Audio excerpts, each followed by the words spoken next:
Good afternoon, dear friends. We're happy to welcome you on January Expert Dialogues, and we're going to talk about global trends. And today, together with our guest, Dr. Parag Khanna, we're going to talk about globalization. Some say that globalization is already dead, and historically, we used to say that there are some borders, there are flags, countries, and all that. It's a political map. But what we see now, plenty of sanctions, tariffs, geopolitical conflicts, makes us think that globalization is actually dead. So Parag is a well-known thinker. He's an expert in this field. He knows it all about globalization, has substantial experience, and he has very interesting thoughts, so it will be interesting to hear them. But allow me to start with something else. I know, Parag, that you travel a lot. You have been everywhere, and you like to understand what is happening in the world.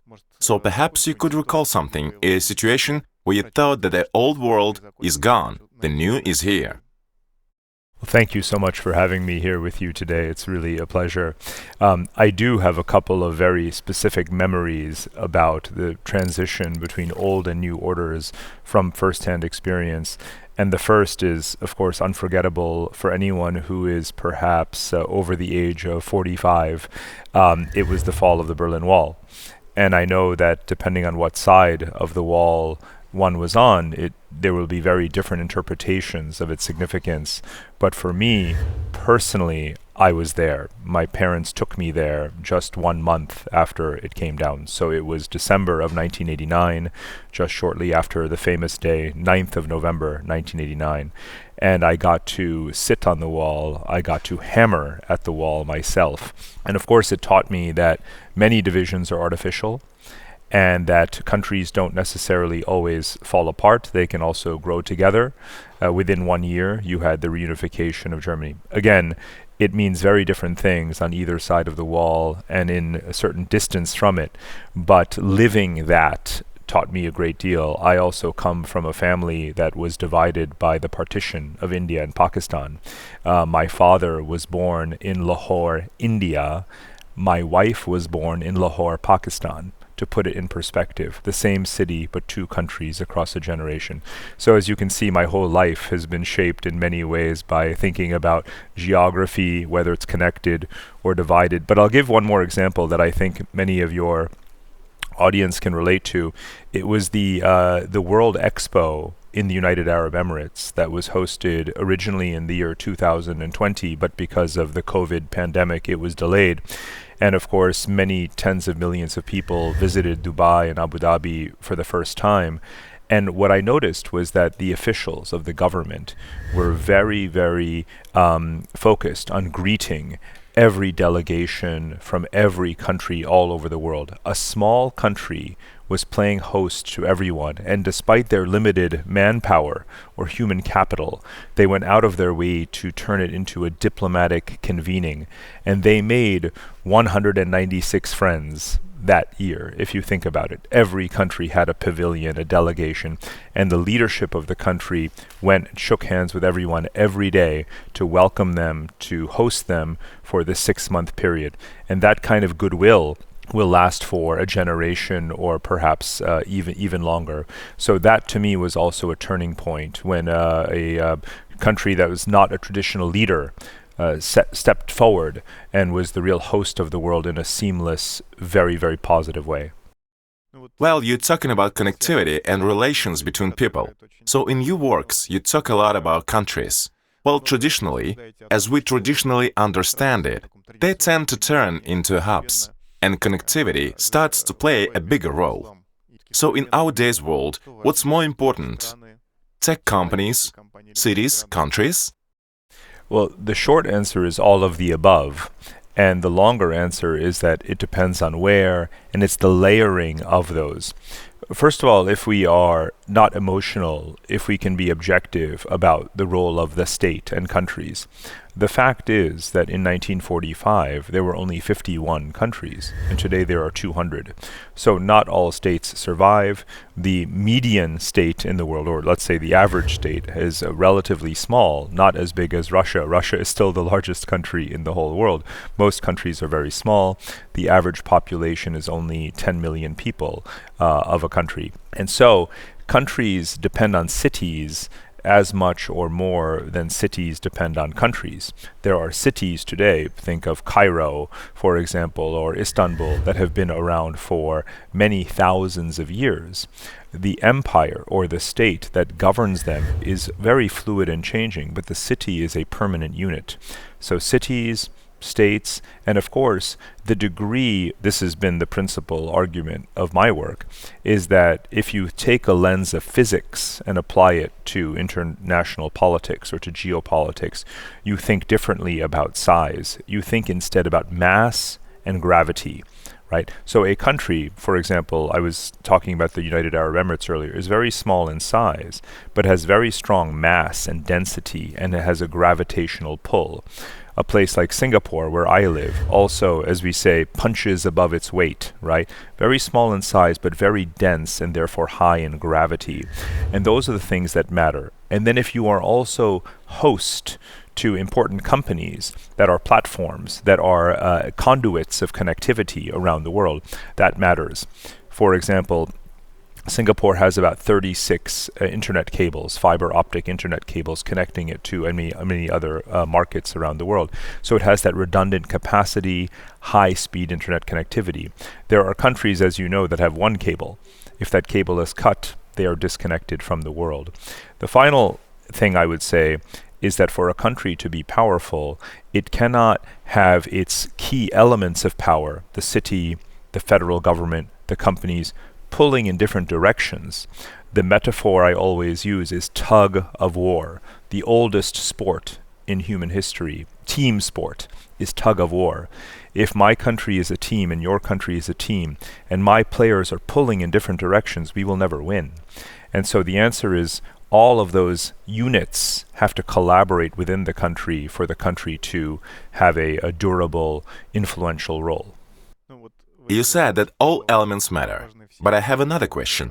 In Russia, our government officials enjoy putting maps on the wall, political maps with different borders, different countries. A political map as we see it here in Russia, we see it through the borders of different countries. What kind of map would you recommend to put on the wall? For example, a government official or a head of a company. What one should put on the wall to have the right kind of view on the world? Many people think of geography as primarily political geography, the geography of borders, the geography of division. I always speak of geography in the plural, geographies. We have the natural geography of our topography, of our natural resources. We have our political geography of borders. We have what's called functional geography of connections, infrastructure, transportation, energy, communications. And then, very importantly, we have the human geography, the distribution of people. So 4 layers of geography. So when I make a map of Russia, or I make a map of the world, I put all 4 layers together so that I can show a leader what part of your country is most connected to other parts, and as a whole, what are the invisible connectivities. Things like who are your tightest, most dense trade relationships, for example, financial relationships, data relationships. So there are visible aspects of connectivity and invisible aspects of connectivity.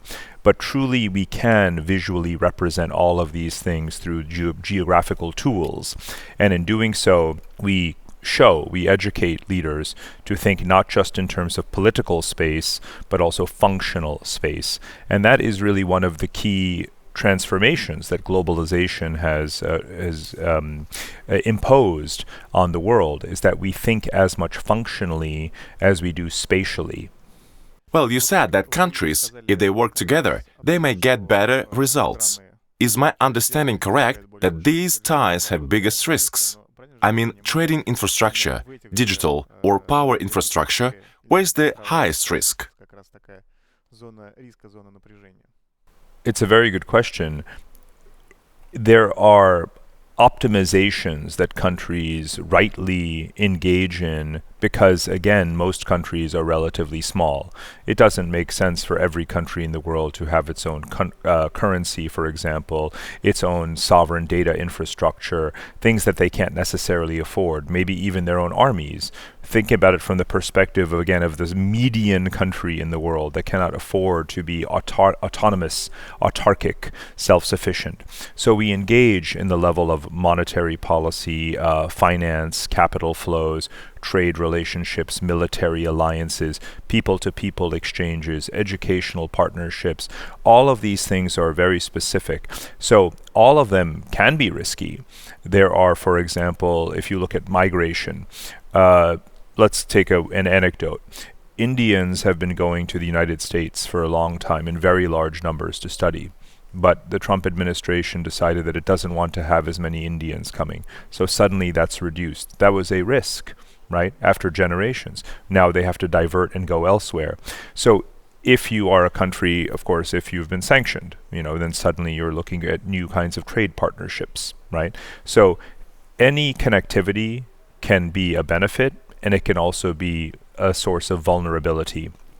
We're always calibrating each dimension and each range of partnerships.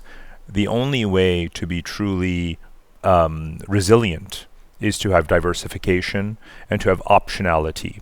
And those are the things that countries are learning today, whether they are big countries or small countries. Diversification and optionality. And as you very well know, these are not just observations about geopolitics. These are actually mathematical principles and principles from physics and biology about what constitutes a resilient system.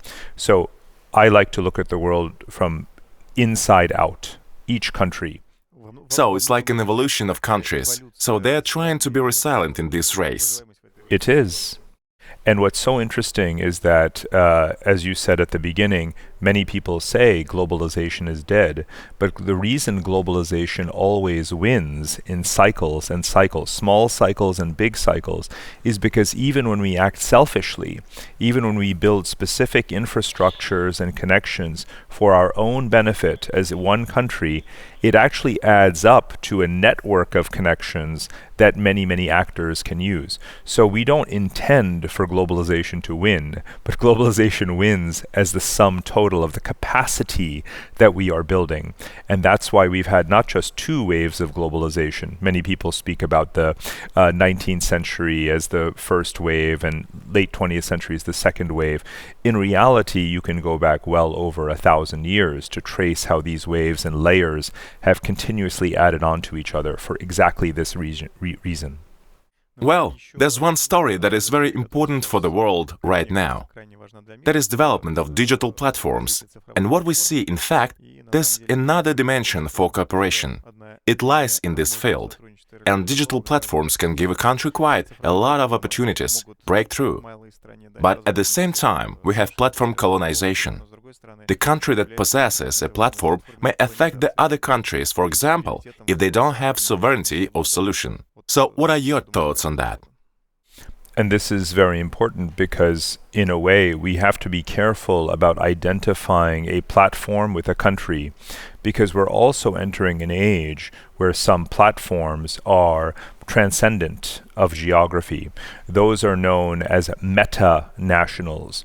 We are all familiar with the term multinational. A multinational company has a large home market and also has sales abroad through affiliates. A metanational is a platform that is stateless.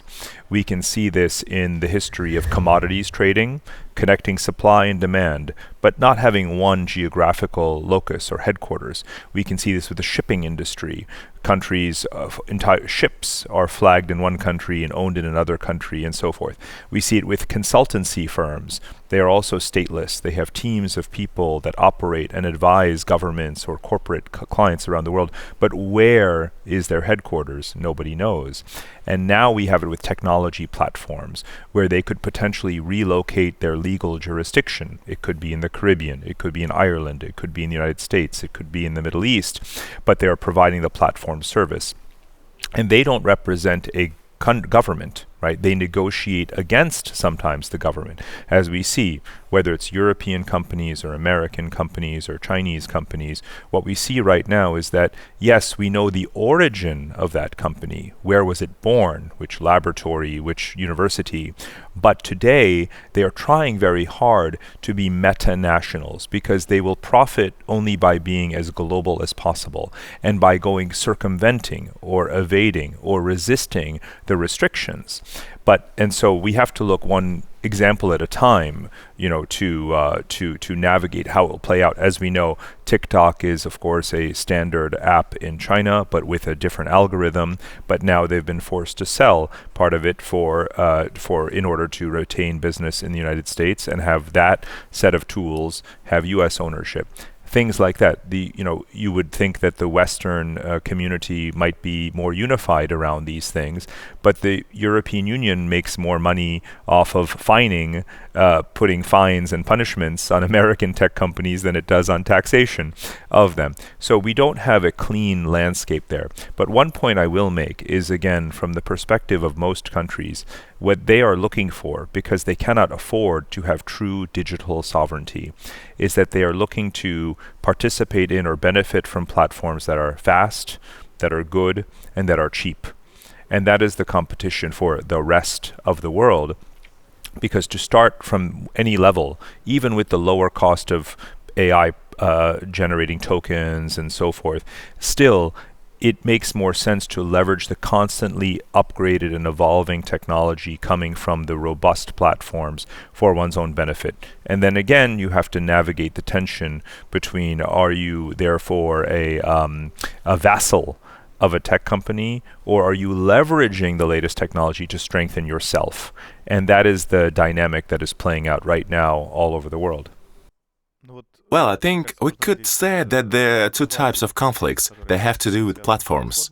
What you just mentioned, platforms are becoming so big that they're trying to go beyond the country and get rid of this control.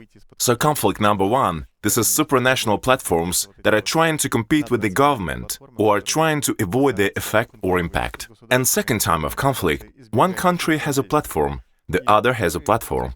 And what we see in finance, it may be used as a weapon, or technological platforms may be used to put pressure on other countries. So perhaps one conflict or both, is it about the independence from government, or is it a conflict between governments and platforms are used as a weapon? In reflecting on both of these situations and scenarios that you've described, the lesson that we're learning today that is universal is that whenever there is an effort or an attempt to weaponize a certain tool, the response by others, by the targets, is to democratize it. So we've seen that happen over decades. The OPEC oil cartel tried to weaponize its control over oil production in the 1970s. And so other countries, specifically the United States, decided to explore more for oil and gas, and now they produce as much as OPEC countries. Whenever there has been an attempt to control the semiconductor supply, what happens is that countries say, well, we cannot be hostage to one single point of failure. So we democratize the production of semiconductor components. Of course, we're seeing it with the United States dollar. When there's an effort to weaponize the US dollar, the response by other countries is to democratize the tools, the technological tools, central bank digital currencies, bridges across finance ministries, settlement in non-US dollar payment systems, and all of these things are happening. So there's a universal principle at play, which is that we always want to avoid a single point of failure. When there is weaponization, the response is democratization. And so we can already forecast when we're talking about technologies and attempting to control data, for example, the response will probably be that new standards will emerge that will allow for open access, open architecture to that data instead. Well, you have absolutely rightfully said, there is this annexion, there's something in response to that. And I'm sure that there will be connectivity between countries, people and platforms, and this connectivity is going to be more sustainable. So back to cities. You spoke about the role of cities, and you spoke about talented people. So what's going to happen in the upcoming decade? How can we attract talented people to the cities? it's worth, in answering the question, it's worth reflecting first on the demographic points that you made earlier today. We are going to live through peak humanity, this moment that people thought would not come until 2080 or 2090 is instead going to happen much, much sooner. You said it exactly right earlier. Every time we look at demographic data, we are revising it earlier to the year at which we will reach peak humanity. And as you also know, most countries in the world are already there.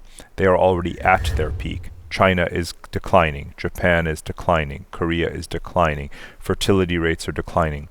Without immigration, our populations are mostly declining, except for just a couple of places, critical places, Africa, South Asia. But generally speaking, most of the world has already reached that peak humanity. And so, therefore, demographics and migration in tandem become a zero-sum game. One country's loss is another country's gain.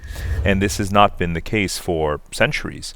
And this is now, you could almost say, a permanent condition, because we cannot imagine fertility simply going back up again. Many countries have tried, they have failed. So we have rapid urbanization on the one hand, and we have peak humanity on the other hand. Now, if you take the global demographic stock of 8.5 billion people, soon 9 billion, as you said, 4.5 billion of them are young. About half, less than half of them are truly mobile, right? With the kind of passports and skills that make them attractive. So what's happening right now is that the countries that have productive, dynamic, thriving cities are competing for those 1.5 to 2 billion mobile young people who could be anywhere and who are following opportunity, quality of life, affordability, skills, good salary, lifestyle. That is actually the operational reality of the war for young talent today. And I have been sort of observing this for more than 10 years, looking at the behavior of young people and seeing where do they go, what are the common characteristics of the winning cities. And with the COVID experience, of course, it exploded this process, because suddenly, before COVID, there were only 4 or 5 countries that were actively trying to recruit digital nomads. Now 120 countries are trying to recruit digital nomads. So it's not a hypothetical question you are asking. It is actually the decisive factor in determining the winners and losers of the 21st century. You and I both study economic complexity and systems complexity. And so I get asked, well, what is the silver bullet? What is the one rule? I say, if I could take all the drivers, all the unknowns, all the uncertainties of the world, and still predict which countries will win or lose in the future, I can actually boil it down to exactly one thing. Is your country attracting or producing young people? If it is, that means that you're doing something right. And so I urge all countries to do the things that you need to do to attract that young talent. You mentioned the problem of peak humanity, peak of population on our planet. And it's clear that, give or take, in the middle of the century, we will hit those peaks and will then decline. And in some countries, we already actively experiencing those declines. What would it mean for cities? Our population will be concentrating, as you think, in the limited number of cities, and other will be desolated. Or is it going to be something else? Exactly. So as you pointed out, the time scale of infrastructure in major cities is meant to last for generations, but we are less than one generation away from no longer needing much of that infrastructure.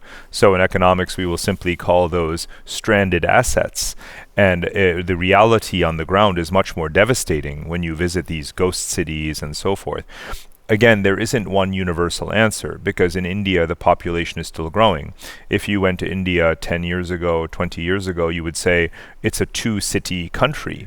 But now you have 9 major metropolitan centers. All of them are growing. All of them are attracting young people. All of them have economic diversification. In China, however, where you have about 30 or 35 major urban clusters, many of them have peaked. many of them will probably shrink because they've already reached the turning point where all of the rural population that will move into cities has mostly already moved into cities. There will be more, of course. I actually foresee that on a global level, within our lifetimes, almost 100% of humanity will live in a city, a medium to large size city. So the question is, how many of those do we need? Some may have 30 or 40 million people, others may be sustainable at 3 or 5 million people. But you can very, very easily animate and foresee that by 2050, almost, if we only have about 7.5, 8 billion people at that time, once the curve starts to bend, and we have about 250 to 300 major cities, and then maybe 1,000 more smaller ones, yes, all of humanity will be distributed primarily across those cities, and there will be a lot of places that have been abandoned. I call them vacant states, actually. And as you know, in international law, the definition of a state is that it must have a fixed resident population and it must have recognized borders. Again, in the next 10 or 20 years, there will be places that do not even meet the definition of a state because of these demographic changes, migratory changes, climate changes, and so forth.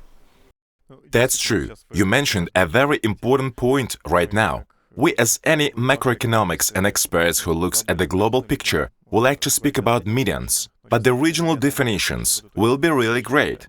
You were mentioning that in China, those key agglomerations, they are trying to go down, to decline already.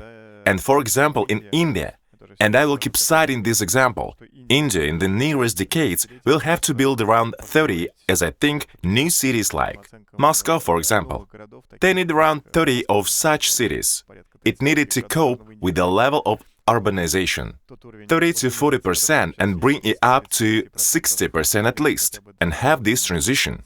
It's going to have a very large-scale construction process. So I believe India, Pakistan, Bangladesh is the region that for the recent decades will become the global driver of the whole global economy. And so that's true. Coming over to the next block of our questions. What advice could you give to the government? For one, governments, you can give one advice. For others, others. But what first and foremost in governments should be focused on in a new world? Well, this is a time of such significant populism and volatility in domestic politics, and I think that the way in which that will correct or settle is when we have a new generation of technocratic leaders who can think in terms of complex systems, who can reconcile completing objectives, that focus on governance, not just on politics. People like yourself, actually, who I think are the kind of technocrat. Fortunately, Russia has you, but many countries are lacking people of that caliber. And I think that people will get frustrated with always having these back and forth flip-flopping political cycles and instead realize that what we need is to focus on governance. I call it the difference between administration and representation. We have in many societies, many democratic societies, far too much representation. Everyone is always representing in a lawyerly, legal, political way. Who is actually administering? And that is something that you should be able to measure. What is the actual tangible progress? I layer a philosophical concept on top of that, utilitarian administration. Are you achieving the greatest benefit for the largest number of people in your public? Are you elevating the status of the median citizen in your territory? We look very often to cities instead as role models rather than entire countries. In surveys that we have all over the world, mayors and governors are often more popular than federal leaders. It depends on where and if they're doing a good job. But I think that is a reminder that people think locally, they want to see local results, and that grand rhetoric is not enough to satisfy them. So I think that's one thing when I'm working with governments. The other is, what can you do to attract investment and attract talent? And those aren't always the same. But it is very important to be participating in the global economy because it stimulates competitiveness, as you know. When a country is autarkic, then it's you don't face those stimulating pressures. You're not necessarily importing the best technologies. You're not generating value-added goods and services and so forth. So I advise governments to focus on attracting investment and the talent picture. And if those things are done right, given again how many issues there are to consider, governance, investment, talent, these are the pillars, building blocks of being a stable node, whether a city or a nation, in a highly, highly complex world. You just touched upon it, but it's a very important point, what deserves a separate talk. Is transformation of the governance system what is meant here. So the economy is changing. We're basically moving globally from the pure market economy to a platform-based economy that already works based on different principles and that requires the response from the governance system. What you mentioned, transition from the representation to active management and administration. And do you agree with the message that in the new world of technological platform, AI and big data, this global connectivity, the role of administration and governance in this process will be much more important than just representation?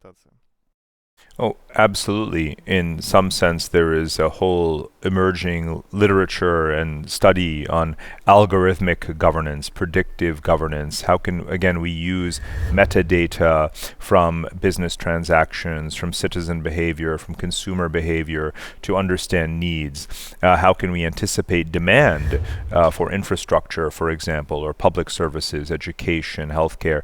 AI and big data are helping us tremendously to do this anticipation so that we can do a better job of governance. And I think that this is one of the trends that, in different countries is picking up faster or slower. In your remarks, you mentioned, some developing countries are leapfrogging very successfully, and I think that is a very good sign. India, as you know, has the most advanced identification and digital payment systems in the world, as does China. They didn't have those before. Countries that have legacy architectures and incumbents and special interests that almost prevent progress are actually hindering their citizens' ability to participate with, again, low interest rates, low fees in the new digital economy. So the platforms can help individuals and communities, but they can also help the government to be much more efficient. And we need more efficient government, not only because we should embrace these technologies, but of course because of the fiscal crisis. The share of government expenditure of GDP can be anywhere in OECD countries and Russia as well, above 30%, sometimes close to 50%. That is simply too high. It is simply unsustainable given the tax base, given the demographics.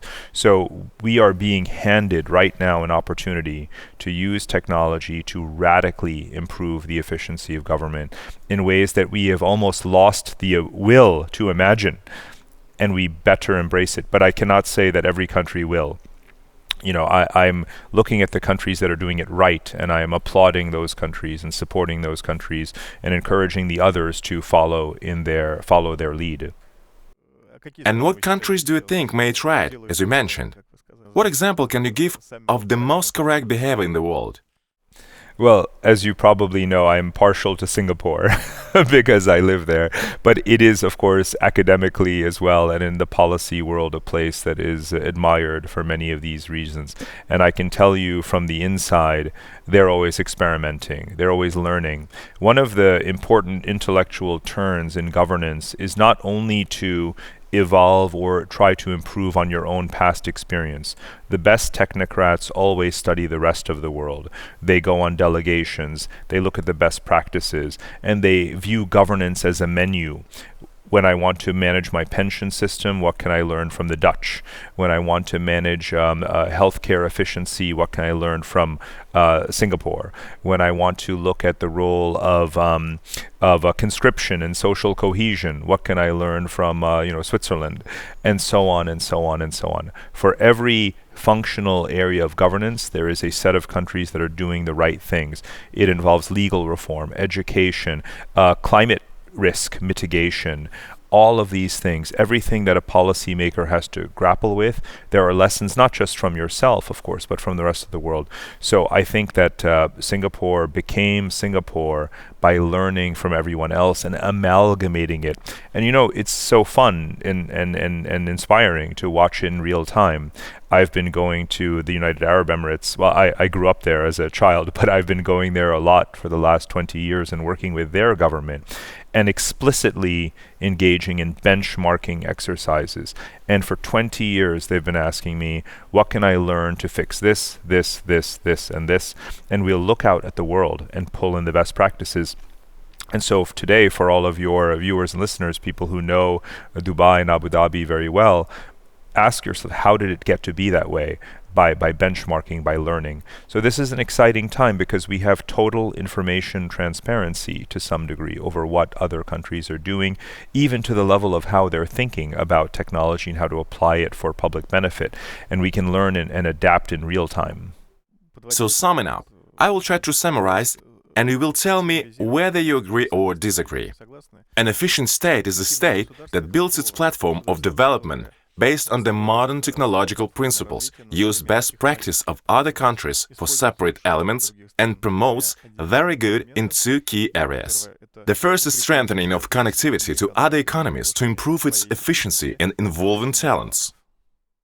That would be at least half of it. And I think, as you know, governance is an art, not just a science. I try to make it as scientific as possible, in the spirit of Max Weber applied to the 21st century. But you and I know that politics cannot be eliminated and perhaps should not be eliminated. It is itself a form of dynamism, to have feedback loops, basically. Feedback loops are so important. It doesn't matter exactly what the regime type is.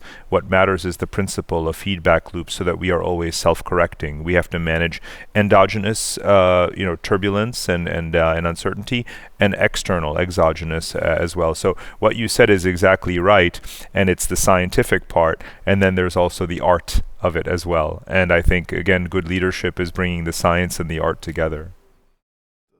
And now, there is a myth. Whether you agree or not, please tell me, that the world will split inevitably into two blocks.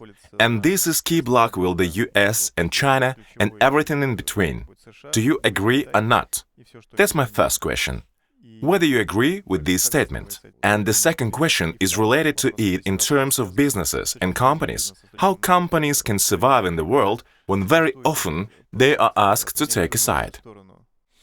So I definitely believe it is a myth. It is very common to oversimplify and to argue that the world is being divided into two blocks and that it is a new Cold War. As you know very well, the differences between the previous Cold War and this Cold War are very significant, not least because of the degree of interpenetration between the US and China. Even when you account for the full hypothetical decoupling, you still have a strong degree of interdependence among them. Secondly, and this is even more important, in the spirit of this notion that what matters more than just an action is the reaction, this is the second part of your question. How are other countries and how are companies reacting to this supposed split? And the answer is not that they simply choose sides, because they've learned from the previous experience. They've learned from the colonial experience, they've learned from the Cold War experience, and they know that what they should do instead is not to align entirely with one or the other, because then you limit yourself, you limit your market. Instead, you practice multi-alignment. You try to play all sides. You fragment your business. You adopt to different rules. You form joint ventures and partnerships. You become a more meta-national type of entity. And that's what smart companies are doing, and that's what smart governments are doing as well, is saying, I want to be friends with everyone to benefit myself. I will not be a pawn in a new Cold War. So in conclusion, let's go back to the most important level, a regular person level. So imagine we have a 35 years old. It doesn't matter where one lives, but for example, this is geopolitical, demographic, and other factors that affect one's life. So what would you tell this 35 years old? What piece of advice would you give? What one should focus on in order not to become a hostage of the changing world? Well, first of all, there is a very good reason for that person to be optimistic about the future. And the reason is that there has perhaps never been a better time to be a millennial or Gen Z or Gen Alpha, so 35 or younger, so long as you are skilled and mobile, right? If you can go to where the action is, where the dynamism and innovation are, you are welcome there. The cities of the world never turn away talent. The cities of the world are always trying their very best to attract talent. So there's never been a better time in world history to be young, skilled, and mobile. So that's number one. So, but the final part of it, the mobility, right? Make yourself available to go where the opportunity is. Chase the opportunity. I think many of us grew up in a world where there was an assumption, maybe our parents' assumption, that you will be born and live and perhaps die in the same place. Also that you will inherit your identity, whether it is your communal, ethnic, religious, other forms of identity, your values from previous generations. Today, as you know, young people absorb values not just vertically from their elders, but horizontally from social media, from their peers. There is a global generational consciousness that has truly never existed before. And I don't say this as a liberal hyperbole. I say this as an observation of the impact that technology has had on sociology in the world today. This is not fantasy. This explains today's young people's behavior. They are so incredibly willing to get up and go. So I think that the marriage of those forces makes me optimistic for that young person. And in conclusion, I have a last question for you. Well, let's say you were to voice only one thought, but to be heard by companies, people, and governments. What would it be? What would you like them to hear right here, right now? Connectivity is destiny. Those are the three words that I perhaps use the most often. Connectivity is destiny. It is the driver of the fact that globalization always wins. It's because we always invest in connectivity. Let me remind everyone, if you go back 150,000 years, what are the two truths about the human species anthropologically? There's actually just two. Because we don't have common language, religion, philosophy, two things. We are mobile, we spread around, and we congregate in cities, we urbanize, and we build connections among those cities. Those are the two fundamental truths of our collective behavior. We've had many wars, we continue to have wars, we have divisions, we have tribalism, but the long arc of history is that we urbanize and we build connections among cities. And therefore, connectivity truly is destiny. Right, thank you. But indeed for me, the main idea, everything is evolving. Even connectivity is going to the next level. And those who are trying to weaponize it, well, they're just pushing the world towards other connectivity. And this connectivity won't be gone. It will be key for the humankind. So thank you very much. Thank you, Dr. Parag Khanna, for this dialogue. Thank you for making time. And thank you for participating in our expert dialogues here in Moscow. Thank you so much.